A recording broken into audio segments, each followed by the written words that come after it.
Bienvenue sur la chaîne Savoir Investir. Pensez à vous abonner et à activer la cloche de notification pour recevoir nos nouvelles vidéos. La branche famille. Contrairement aux autres assurances sociales, les aides à la famille ne sont pas forcément liées au versement de cotisations.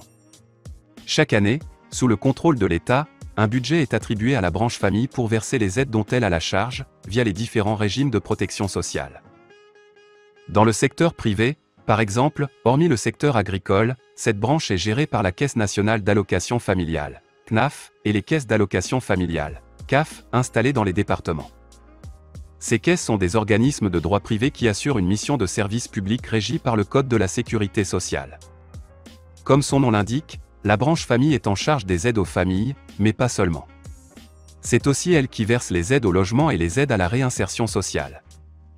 Les aides à la famille. C'est ce que les Français appellent les allocs.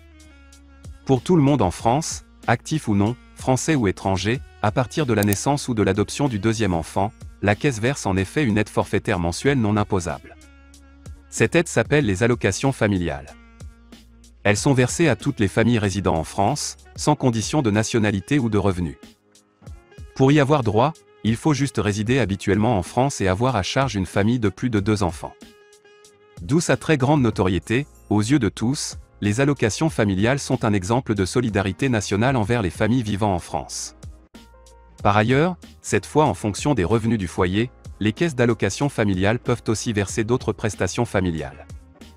Ce sont, par exemple, des aides au moment de l'arrivée d'un bébé ou d'un jeune enfant dans un foyer, prime à la naissance, allocation de base, complément de libre choix du mode de garde, complément de libre choix d'activité. Pour les familles modestes ou démunies, elles peuvent ajouter d'autres prestations comme le complément familial, l'allocation de rentrée scolaire, l'allocation journalière de présence parentale, l'allocation de soutien familial.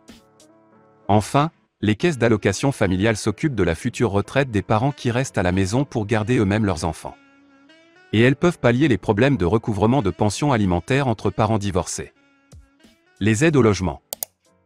Les aides au logement, l'allocation logement et l'aide personnalisée au logement, sont réservées aux familles modestes et aux jeunes aux ressources très faibles.